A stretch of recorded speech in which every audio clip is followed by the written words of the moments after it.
Querido Pai que estás nos céus, muito obrigado por essa manhã de sábado, que uma vez mais podemos nos reunir nessa plataforma digital para estudar a tua palavra. Queremos pedir que teus anjos sejam em cada lar, Senhor, que teu Espírito seja dirigindo nossas mentes, nossos corações, nos impressionando com as verdades que precisamos entender e aprender para esse tempo.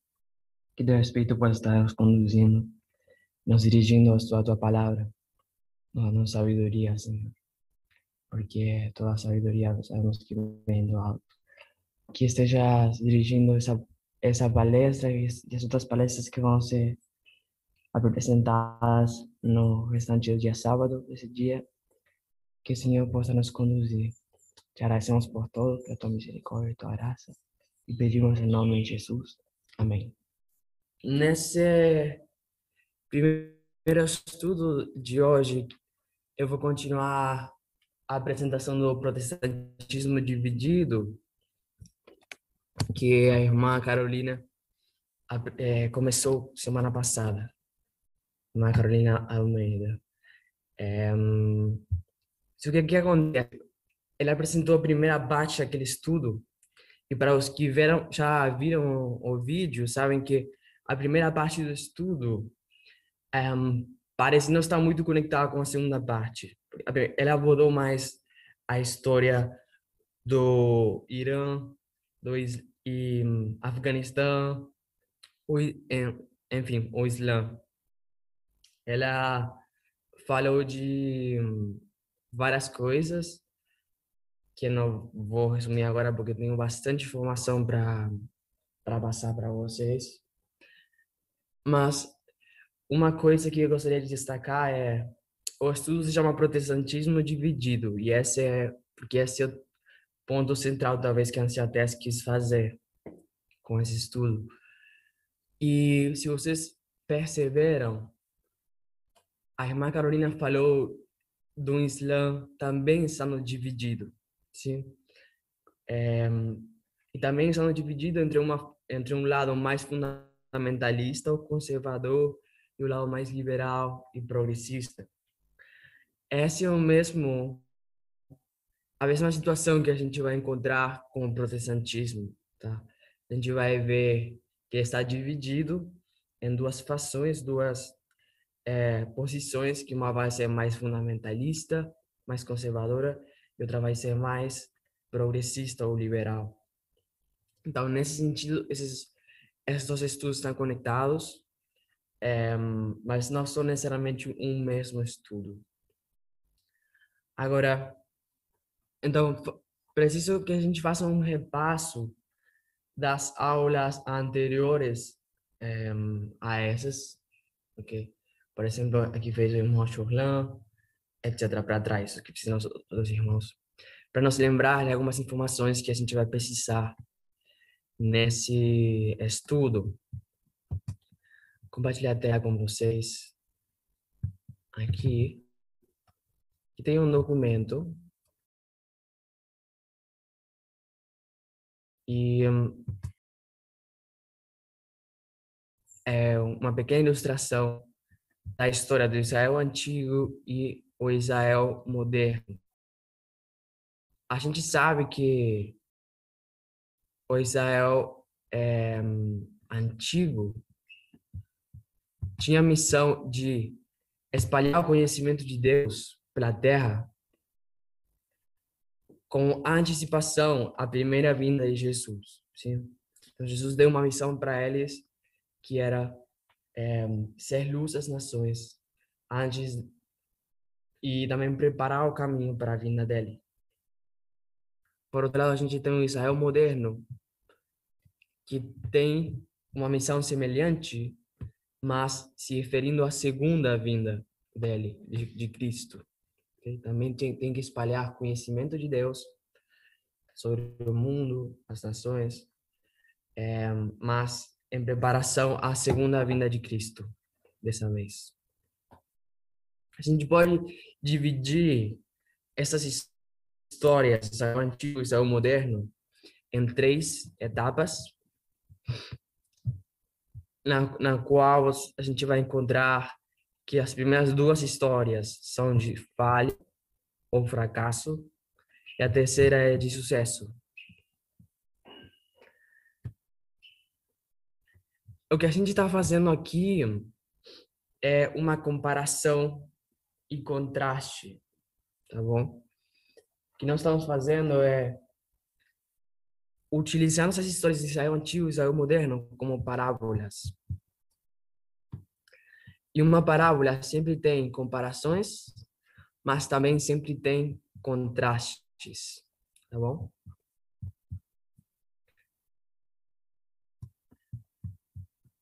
Isso é um ponto bastante importante que eu quero que a gente lembre, que a gente nesse estudo, tá bom?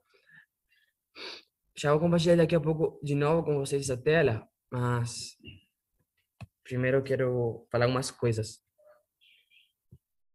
Quando a gente fala de comparação, você está falando de semelhança, certo? Que a gente encontra entre o natural e o espiritual numa parábola. O que é, e o que quero, a forma como eu quero expressar isso hoje é que uma comparação se vê na estrutura, tá? Ou um padrão que se apresenta tanto no natural quanto no espiritual. Isso seria a comparação. Mas ao mesmo tempo que existem muitas diferenças, que são os contrastes. E esse contraste também sempre vai existir numa parábola. A parábola mais conhecida que a gente usa, ou mais, porque é mais simples talvez, na hora de fazer exemplos, é a parábola do pastor e a ovelha, sim? Sendo Jesus o pastor e a ovelha o ser humano. E a gente sabe que entre um ser humano e uma ovelha existem muitos contrastes, muitas diferenças, certo? Também existem semelhanças, comparações que a gente pode fazer. E essas são uma estrutura, um padrão que vai se repetir. Mas a gente não pode ignorar o fato de que existem é, diferenças, tá? Na hora de pensar no Israel antigo, talvez a diferença Israel antigo e Israel moderno, a diferença principal que a gente precisa ver é na forma de governo dessas dois governos, perdão, dessas duas nações, dessas duas poderes, povos, tá? O Israel antigo, como era governado? Como tinha que ser governado o Israel antigo? Uma palavra, quem sabe? Israel tinha um rei, mas esse rei tinha que seguir as ordens de quem?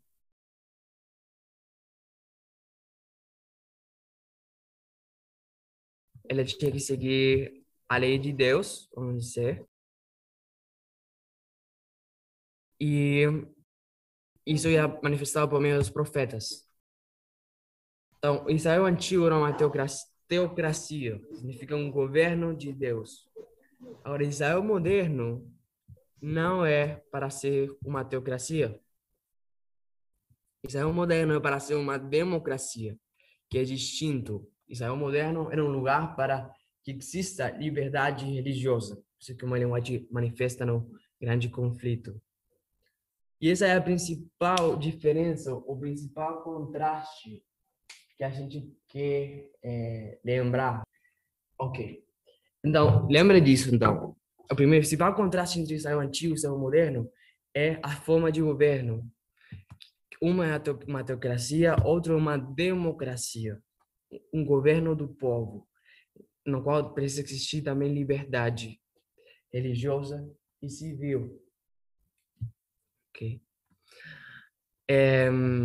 Existem várias comparações que a gente pode fazer entre Israel antigo e Israel moderno.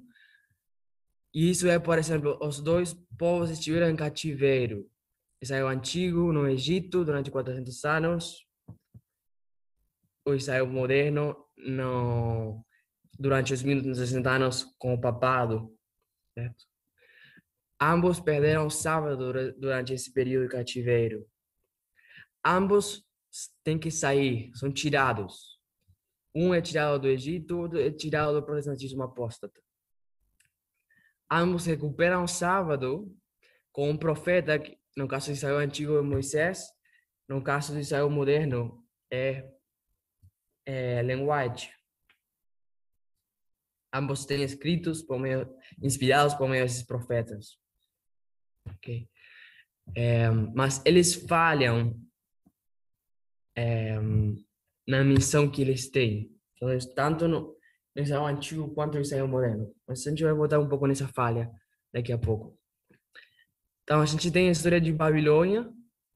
O povo de Deus escolhe um rei. E esses reis levam a nação inteira à apostasia, ao paganismo, à idolatria, de forma que eles acabam sendo cativos por Babilônia, da mesma forma que as nações pagãs do seu redor são cativas. Deus não protege o povo de Israel. Depois a gente tem a história de Roma, na qual eles se encontram num estado de farisaísmo. Okay? Eles se sentem que estão bem, estão saudáveis espiritualmente, sentem que não têm necessidade de nada. E isso é semelhante à história a descrição que Apocalipse faz sobre Laodiceia, em Apocalipse 3. Então, mas Deus chama, naquela história, Deus chama o seu povo a sair de Laodiceia, perdão, do farisaísmo, por meio de Jesus e os discípulos. E nessa história, Deus chama seu povo a sair do estado de Laodiceia, com 144.000. Com referência à história de falha e sucesso, o povo de Deus tem uma missão, de simplificar, de falar de forma simples. Em toda a história de Israel antigo, tem a mesma missão. A missão é ser luz para as nações e para preparar eles, o mundo para a primeira vinda de Cristo. No tempo do Egito, eles falham nesse ponto. No mesmo momento que eles saem do Egito, eles vão no Monte Sinai e eles, quando Moisés se tarda em voltar do monte, eles não sabem o que aconteceu e eles erigem o quê? Eles levantam um bezerro de ouro que era uma cópia do deus do Egito, do touro Apis. Então eles se tornam, esse é o primeiro pecado que vai persistindo em Israel, se tornando igual que a nação que eles acabaram de sair, que é o Egito, se tornando igual que as nações pagãs. Eles persistem nessa mentalidade, nessa idolatria de imagens e do espírito da idolatria, né? Mentalidade de idolatria, ao ponto que eles pedem um rei mais na frente, que é o rei Saul. Eles queriam um rei semelhantemente às outras nações tinham. Vamos falar em 1 Samuel 8.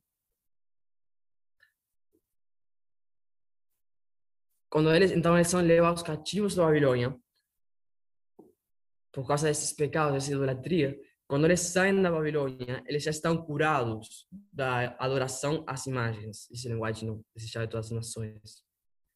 Mas isso não significa que eles ainda superaram completamente aquele problema.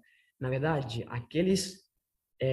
aquele povo ainda tem a mentalidade da idolatria, ok? E eles ainda esperam ver no Messias as características dos deuses pagãos ou dos reis pagãos também, ambas, na verdade. Tá? A gente vai talvez ler algumas coisas sobre isso. Lembrando que estou fazendo um repasso das escolas latinas passadas, porque esse estudo é bastante baseado nisso e é uma repetição e ampliação das coisas também. Aqui tem algumas citações da Anciã que eu escolhi aqui para a gente ler, para citar literalmente. Por exemplo, na hora de falar da comparação, ela diz: a estrutura é a mesma para o Israel antigo e Israel moderno. Você tem trevas, mensageiro, surgimento de um profeta, saída, restauração do sábado e também as histórias de apostasia, fracasso, fracasso e sucesso. Esse ponto de que parece pequeno, de que todas as palavras têm contrastes, têm diferenças, é é, é o grande problema do protestantismo, vamos dizer, é o principal obstáculo, na verdade, que eles têm. Porque os protestantes, eles fazem comparações nas histórias da Bíblia. E eles fazem comparações do antigo Israel com o novo Israel. Eles conseguem ver que o Israel, que os Estados Unidos é o Israel moderno, por exemplo, assim como a gente vê, a gente considera. O problema é que eles vão tratar da mesma forma o Israel antigo com o moderno. Eles não vão ver essa diferença crucial, importante, da forma de governo que Deus deseja para o Israel moderno, que é uma democracia, a diferença da teocracia do Israel antigo. Sim, um exemplo disso foi durante a Guerra Civil Americana. Vocês já conhecem bastante esse argumento, por isso estou mencionando. E que os estados do Sul favoreciam, apoiavam, pediam a continuação da instituição da escravidão e tinham um grupo religioso defendendo essas ideias por meio da Bíblia, porque Israel antigo tinha escravos, então Israel moderno também tem que ter escravos. Tem aqui uns textos sobre Moisés, e eu não vou ler tudo por causa de tempo, realmente é bastante material que a gente tem que cobrir. E essa é simplesmente uma introdução. Mas isso é mais ou menos o que eu falei. A ausência de Moisés foi um tempo de espera e apreensão para Israel. Isso voltando ao Israel antigo. O povo sabia que ele subira ao monte com Josué e havia entrado na nuvem de densas trevas que podia ser vista na planície de baixo. Acostumados como tinham com estava no Egito, com as representações materiais da idade, fora-lhes difícil confiar em um ser invisível e tinham vindo a depender de Moisés para lhes sustentar a fé.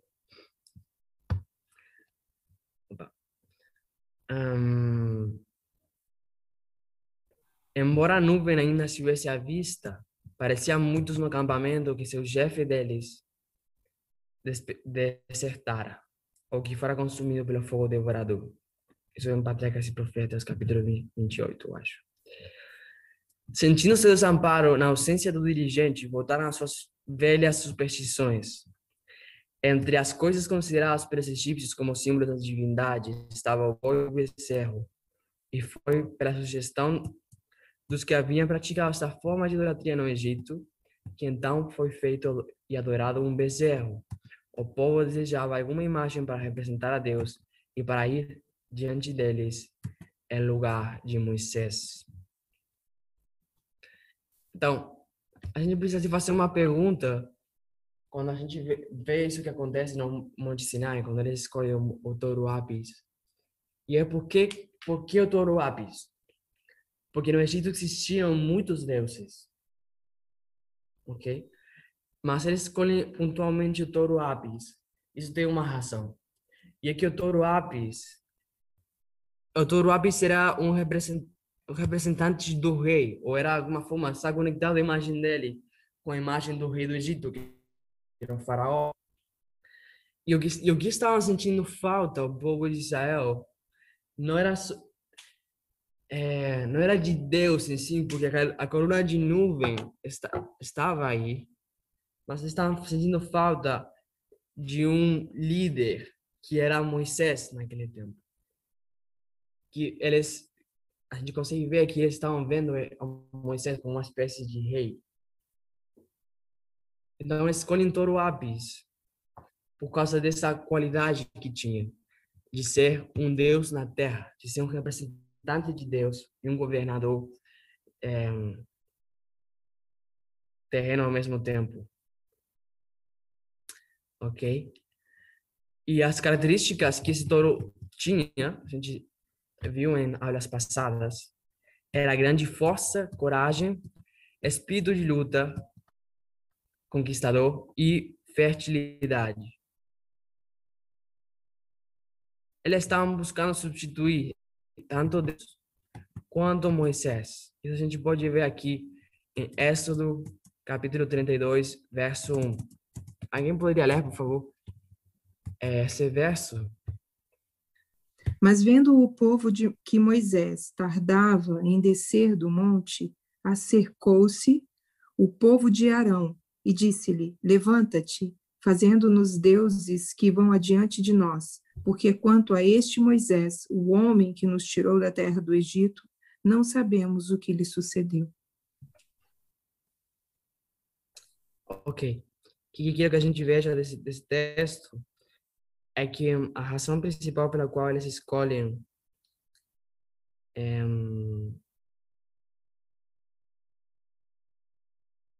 pela qual eles escolhem o lápis é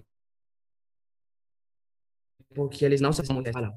Então, eles estão querendo substituir não somente Deus, senão Moisés, o representante terreno, como um faraó no Egito. Eles querem um faraó. E esse mesmo erro permanece em todas as gerações posteriores, ok? Esse mesmo erro vai acontecer quando eles pedem um rei como as outras nações, que é Saul. Como diz aqui em 1 Samuel 8, 4 e 5, eles se congregam em Ramá, e Ramá significa lugares altos em hebraico, e falam para Samuel que eles querem um rei como tem as nações. Dizem também que o rei ia julgar, ia sair diante deles e fazer as guerras. Então, eles têm ainda essa ideia de como deveria ser um rei. Deveria ser semelhante ao faraó, semelhante ao touro Apis. Um rei conquistador de grande força, um rei com um espírito de luta. E esse espírito do paganismo que eles ainda abrigam centos de anos depois de sair do Egito, centenares, centos de anos depois de sair do Egito. Quando Israel se separa em dois, depois de Salomão, Jeroboão e Roboão, certo? O que faz Jeroboão é criar dois bezerros de ouro para que o povo adore também, o povo do norte. Colocar uma montanha e outro Beceba. Então, esse mesmo pecado, essa mesma mentalidade de idolatria vai permanecer no povo de Deus. E mesmo que depois de saírem de Babilônia, são curados do adoração às imagens, a gente sabe que eles continuam com essa mentalidade de como deve ser Deus, como deve ser nosso governador, e que é por isso que eles não aceitam Jesus com a mensagem, com a forma que ele vem. Dessa vez, o problema não era com idólatras, senão que era com fariseus, com líderes religiosos que professavam guardar toda a lei de Moisés, tá? E que eram estritos no cumprimento das cerimônias, das leis, etc. Esse tipo de pessoas a gente chama de conservadores, ok? E a realidade é que a maioria da nação compartilhava aquela visão deles. Não somente os fariseus que tinham essa visão sobre o Messias, a nação toda, na verdade. Lembrando que que esse era um erro que se arrastava das gerações passadas e também que os líderes ensinavam isso para o povo. Os fariseus eram muitas vezes os instrutores religiosos do povo. Uma coisa interessante, uma coisa irônica também, é que eles acreditavam que eles eram superiores às outras nações, sim? Os fariseus, a gente sabe que eles achavam que eram melhores que as outras nações, eles desprezavam os romanos, os gregos, etc. Porque eles tinham sábado e porque eles não adoravam imagens. Mas essa era a única diferença entre eles e as outras nações. A visão e a forma da religião deles era igual ao paganismo. E eles queriam um rei exatamente como as outras nações pagãs tinham. Eles queriam um rei, Deus, conquistador forte, etc. Que isso é o mesmo que tinha o Egito com o faraó, é o mesmo que tinha a Babilônia com Nabucodonosor, etc., o rei da Babilônia. E é o mesmo que tinha Roma, por exemplo, com César, que também é considerado um deus, conquistador, etc. Então, nesse ponto, eles esperavam se tornar igual às outras nações, mesmo que achassem que seriam superiores. E a cura, ou a solução do problema que Jesus trouxe para essa nação foi o ensino de parábolas. Tá? A gente sabe que Jesus tentou explicar a natureza do reino de Deus, a natureza do rei, por meio das parábolas, por meio das coisas naturais que eles estavam familiarizados. E semelhante, assim como a gente faz também, Jesus não tomava aquelas parábolas da inspiração dos escritos de Moisés. Ele tomava das coisas que as pessoas estão mais familiarizadas. Modelo de agricultura, história sobre trabalho, sobre família, etc. E a gente é muito atacado no movimento porque a gente faz exatamente o mesmo que Jesus faz. A gente coloca um peso profético sobre algumas parábolas que não se encontram na inspiração, que são apontadas pela inspiração, mas não são diretamente inspiradas. Por exemplo, na Primeira e Segunda Guerra Mundial, a gente faz parábolas para entender o tempo que a gente está vivendo e o que está acontecendo. Um ponto interessante que a Anciates faz é que, para muitas pessoas que vivem hoje, estão mais familiarizadas com a história da Segunda Guerra Mundial do que com os métodos de agricultura. Então, é sábio da parte de Deus ensinar por meio de histórias que são estudadas praticamente pelo mundo inteiro. Por exemplo, a Guerra Mundial. Quando tem muitas pessoas que moram na cidade, quando a vida urbana é distinta hoje, e não nem todo mundo sabe sobre a agricultura como era no tempo de Jesus. Ok. Então, esse é o resumo que eu queria fazer para chegar nesse ponto que é sobre Israel moderno. Tá? O Israel moderno, principalmente a história alfa, a gente vai focar agora, que é a história que a gente conhece como a história dos mileritas, tá?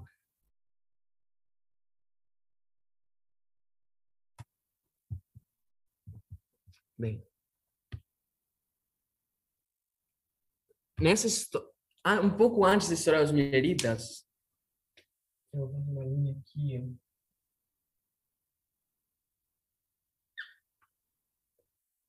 Eu vou colocar a data do tempo do fim, quando começa as histórias, né, o moderno.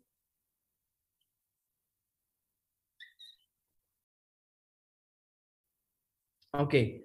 Então a gente tem o Israel moderno aqui, começando no tempo do fim, em 698.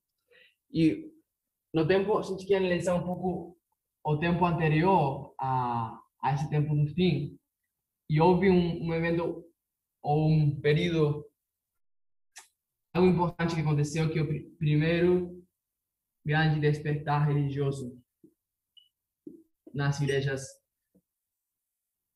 protestantes, principalmente nos Estados Unidos, que naquela época, na verdade, era conhecida como Nova Inglaterra. Porque isso aconteceu nas décadas, principalmente de 1930 e 1740. Mas aí começou uma coisa, um fenômeno que ia se repetir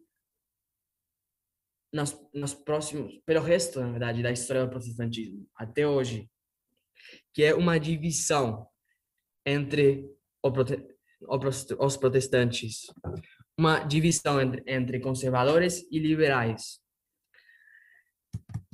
Os liberais eram conhecidos como Nova Luz, como vocês veem aqui.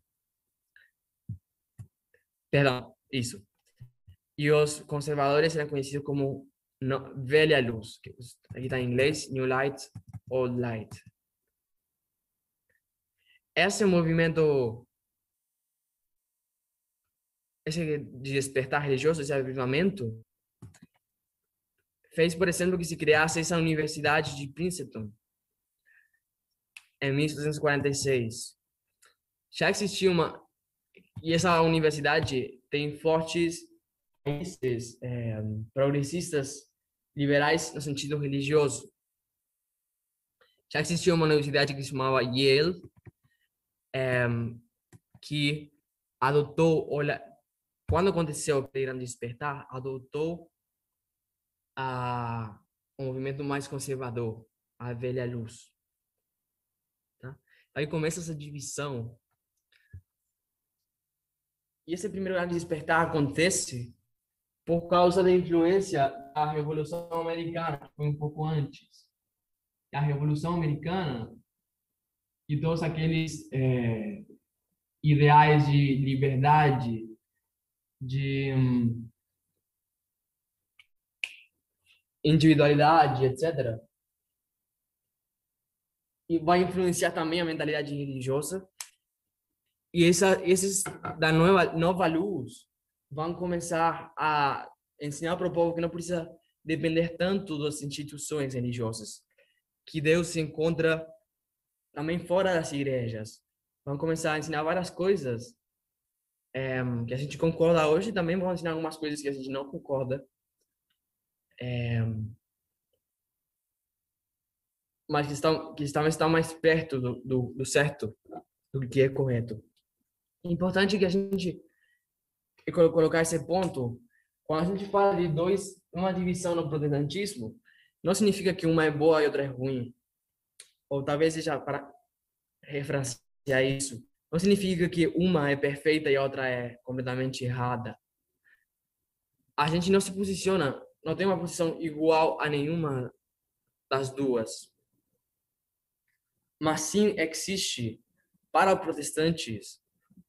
Se você é um protestante daquela época, você ia ser julgado de acordo com como você se posicionasse na época. Porque lembrando que nesse momento não existia adventismo, ok? Não existia ainda nem o millerita. Então, tem alguns que estão do lado certo da história, que não significa que estão perfeitos em tudo, e tem outros que estão do lado errado da história. Teve um segundo grande despertar que aconteceu mais perto do tempo do fim, de 1790 até mais ou menos 1850. E isso é o que vai, como vocês veem, cobrir a maior parte da história millerita, tá? Que a gente sabe que identifica de 1798 até 1844, mesmo que depois tenha outra fase depois, até 1963. E um ponto principal desse segundo despertar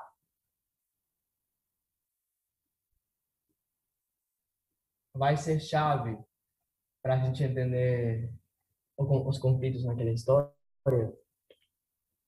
que é o pós-milenianismo. Vai se fazer muito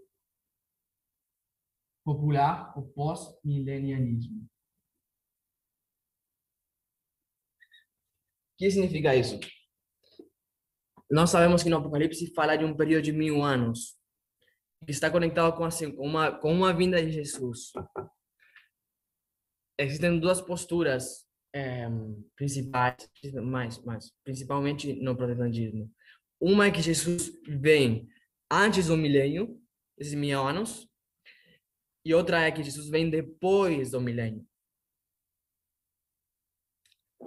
E que se fez mais popular naquela época era o pós-milenialismo, como a palavra fala, é depois do milênio, que Jesus diria depois de um milênio, conhecido também como milênio dourado, ou milênio de paz, ok? Então eles acreditavam que a Terra ia entrar num milênio de paz antes da segunda vinda, em preparação à segunda vinda. E eu marquei aqui isso da Wikipedia. Os cristãos, portanto, tinham o dever de purificar a sociedade em preparação para esse retorno.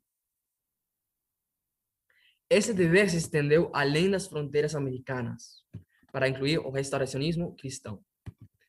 Então, isso que parece muito bom, lindo, os cristãos purificar a terra, a sociedade, para preparar para a segunda vinda, não é nada bom, tá? Porque a forma como eles vão fazer isso é unindo a igreja e o Estado.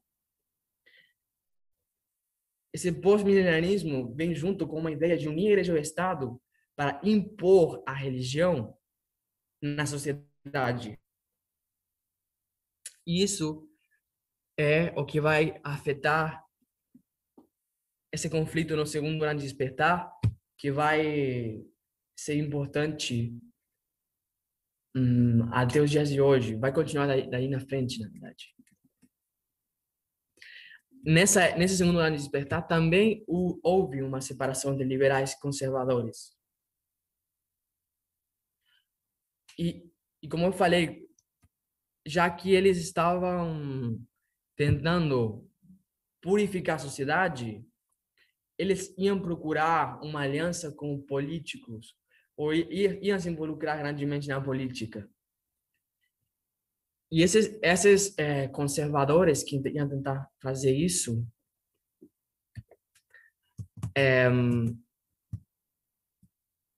iam estar do lado de um presidente que, nessa época, em 1798, estava no escritório, no poder, que era John Adams.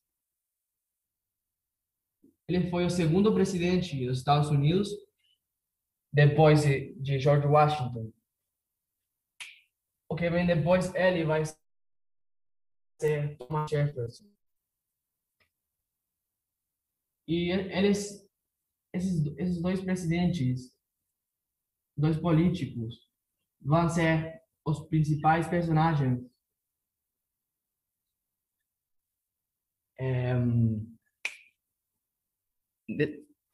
dessa controvérsia, enquanto a política se refere. John Adams vai ser apoiado e ele vai ter uma boa relação com os religiosos da Universidade de Yale. Por exemplo, o presidente, que era Timothy Dwight, e um pastor, um pregador que estudou em Yale, que se chamava Jedediah Morse. Okay?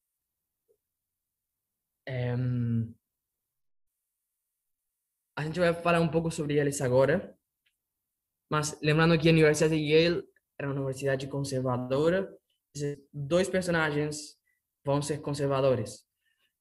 Do lado dos liberais vai estar Thomas Jefferson. Thomas Jefferson, ele, na verdade, advogava pela separação de igreja e Estado. Ele é quem inventou aquela frase, um muro que separa a igreja e o Estado. Mas a gente vai ver um pouco mais agora sobre o que mais ele fez. E ele estava apoiado pela Universidade de Princeton, esse ramo mais liberal. E havia um pregador bastante importante e influente que se chamava William Bentley, que estava também, que apoiava o Thomas Jefferson. Thomas Jefferson e John Adams eram inimigos declarados. Eles não gostavam nada um do outro e tinham missões muito opostas. E, claro, faziam campanha um contra o outro, fortemente.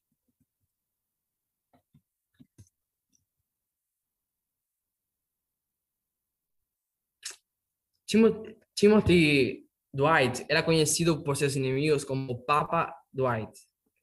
Por quê? Porque ele empunhava a espada temporal, né, tipo, política, era chefe do Partido Federalista de Connecticut, e ao mesmo tempo a espada espiritual, como chefe nominal da Igreja Congregacional do Estado de Connecticut também. Ele liderou esforço para impedir o desestabelecimento da igreja em Connecticut. Que significa esse desestabelecimento? Os estados, naquela época, os estados dos Estados Unidos, eles estavam aliados a alguma igreja. Cada estado tinha tinha uma igreja. Por exemplo, Connecticut tinha qual igreja? Deixa eu falar aqui. Igreja Congregacional. Já, por exemplo, Virgínia era a igreja anglicana. Tá? A gente vai falar. Virgínia era o estado do Thomas Jefferson. Ok. Então, ele tenta impedir a separação da igreja e o estado dele. Ele não consegue, mas ele tenta que a religião continue sendo influente na vida pública. Ele ajuda a criar um movimento evangélico com a intenção de, que está em inglês, Church, que seria como, não sei como traduzir. Na tradução literal seria reigrejar. Seria como trazer a igreja de novo para a América. Ele fala uma frase aqui que a até cita, que diz: a nova Constituição dos Estados Unidos, embora indispensável como um sistema de restrição puramente negativo, não restaurará a ordem nem estabelecerá a justiça, a menos que a Constituição seja acompanhada e apoiada pela moralidade entre todos. Então, ele é desses milenialistas, do Segundo Despertar, que acreditavam que a sociedade tinha que se purificar por meio da moralidade cristã e que o governo tinha que influenciar nisso. Então, mencionei já Joe Adams, ele foi presidente de 1797 até 1801. Só um período ele governou. Ele era federalista. Dois principais partidos naquela época que eram os federalistas e os antifederalistas. Federalistas acreditavam na necessidade de um poder executivo forte, que significa isso, um presidente que tenha muito poder, bem semelhante a uma monarquia. Tá? E por isso eram muito criticados pelos antifederalistas de ter ideias monárquicas. E ele se tornou impopular e perdeu as eleições, mas só governou um período por algumas medidas que ele tomou, que mostrou conservadorismo político social nas áreas da união da igreja e do Estado. Ele fazia muitas declarações religiosas, ele fazia muitos chamados a jejum, a jejuar por algum problema político social que estava acontecendo. Ele usava uma linguagem extremamente religiosa para isso, chamando a moralidade cristã, arrependimento.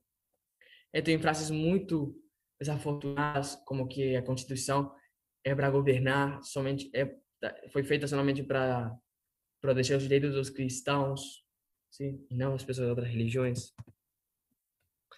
Então, realmente, advogava por uma união bastante forte da igreja e do Estado. O segundo problema dele era com a imigração. A terceira com a liberdade de imprensa. Ele criou umas leis que chamaram Leis Alienígena e Sedição, que foi também em 1798. Tá? Isso é relevante, tudo acontece no tempo do fim. E isso eram umas leis terríveis. por exemplo, enquanto imigração, para vocês verem, a maioria dos imigrantes apoiava Thomas Jefferson. E ele fez uma lei de naturalização que aumentou de 5 anos para 14 anos o requisito mínimo para poder votar, para poder ser cidadão. Então, um estrangeiro tinha que morar 14 anos no país para poder ser um cidadão. Ele também, por exemplo, fez uma lei que se chama de Amigos Estrangeiros, que autorizou ele, o presidente, a deportar ou prender qualquer imigrante considerado perigoso para a paz e segurança dos Estados Unidos. E também a prender ou deportar qualquer imigrante maior de 14 anos de uma nação hostil, que era ele que ia definir isso, nos tempos de guerra. Então, e a lei mais controversa de todas que ele passou foi a lei de sedição, que ele restringiu o discurso considerado crítico ao governo federal. Então, se você falar alguma coisa contra o governo, ou criticando o governo, você podia ser preso, você podia ter que pagar multas muito grandes. Isso aconteceu. Acho que umas 26 pessoas foram presas durante a presidência dele, por vários meses, alguns 9 meses até de prisão. Então, era realmente muito autoritário.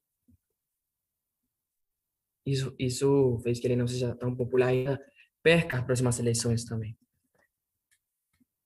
Ok, aquele Timothy Dwight e o Jedediah Morse, aqueles religiosos que apoiavam John Adams, eles inventaram uma teoria de conspiração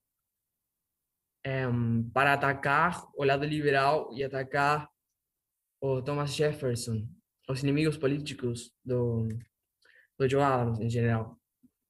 Isso também aconteceu em 1798, no dia 4 de julho, Timothy Dwight, que é presidente da Universidade de Yale, fez um sermão que se chamava Dever dos Americanos na Crise Atual. E ele explicou que era ele fala sobre uma nova e terrível ameaça para a jovem democracia, que eram os Illuminati.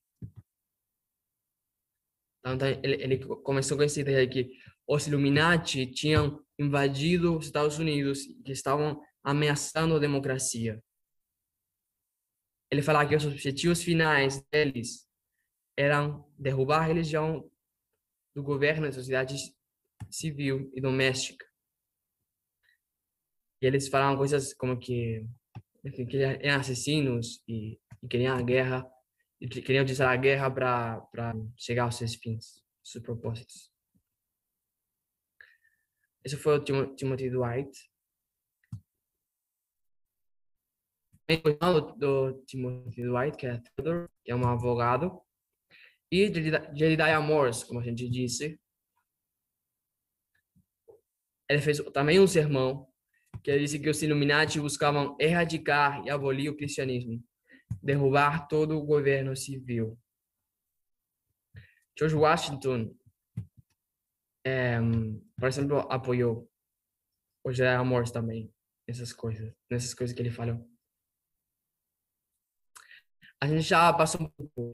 Eu vou tentar resumir aqui, encerrar meio rápido. Realmente é muita informação. Que aquela apresentação dura 1 hora e 48 minutos, que não dá para passar tudo numa escola sabatina. Mas só vou falar sobre Thomas Jefferson e encerrar. E resumir, perdão. Thomas Jefferson, ele tinha muitos defeitos, tá? Quando a gente fala sobre esses dois lados, não significa que um faça tudo certo, especialmente quando a gente se refere ao político, sempre tem contradições ou coisas que a gente não concorda. Mas ele era um grande advogado pela separação de igreja e Estado. Ele disse frases como, por exemplo, não somente frases, ele fez coisas. é isso que em todas as épocas os ministros têm sido hostis à liberdade. Eles perverteram a religião mais pura, já pregada ao homem, é mistério e jargão. Ele uma vez apoiou a proibição do clero em cargos públicos, mas depois ele cedeu.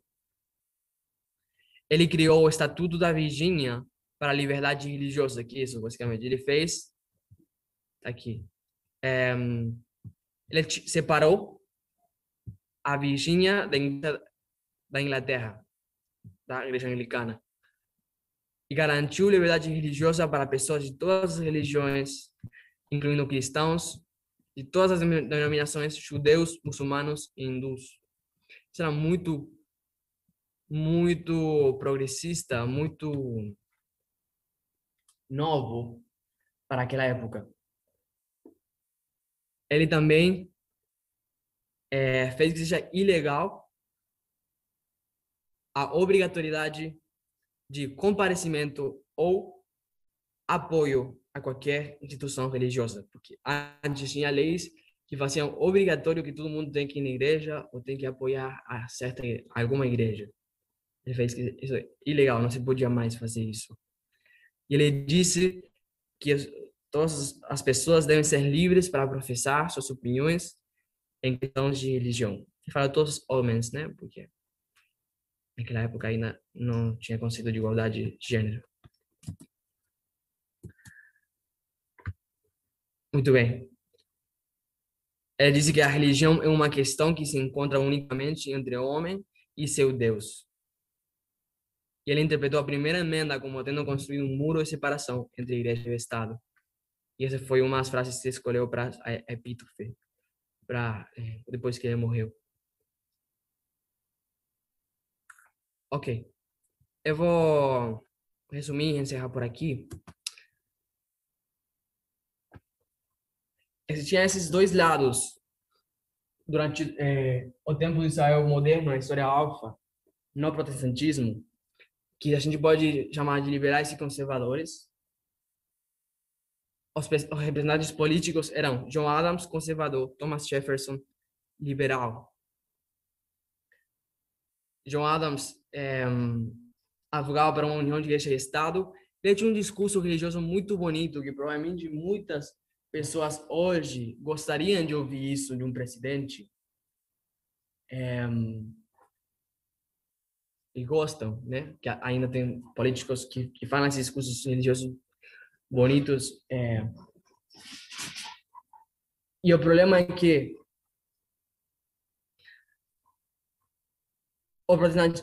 esses políticos são apoiados pela maioria do protestantismo, porque o protestantismo tem esse problema que não consegue contrastar as histórias. A gente diz que temos que comparar, mas também contrastar.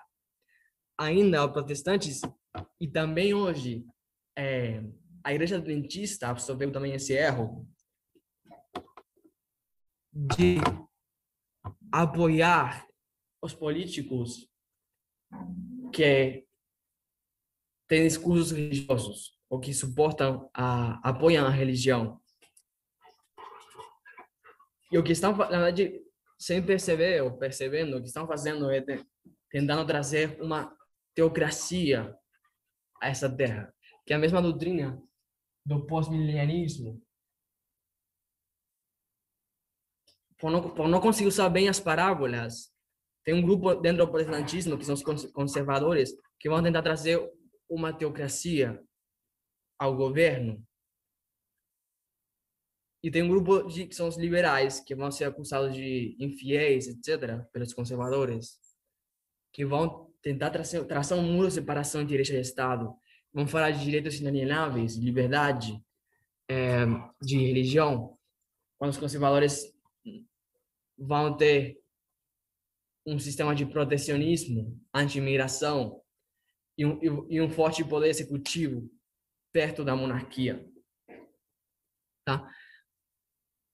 Tudo isso, todos esses problemas que a gente encontra lá em 1698, no tempo do fim, quem está ciente de qual é a situação hoje no mundo, aqui no Brasil também, especialmente, Só que esse problema existe ainda muito fortemente.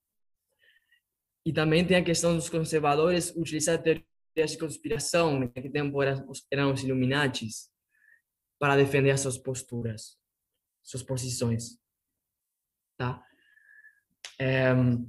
Quando a gente fala sobre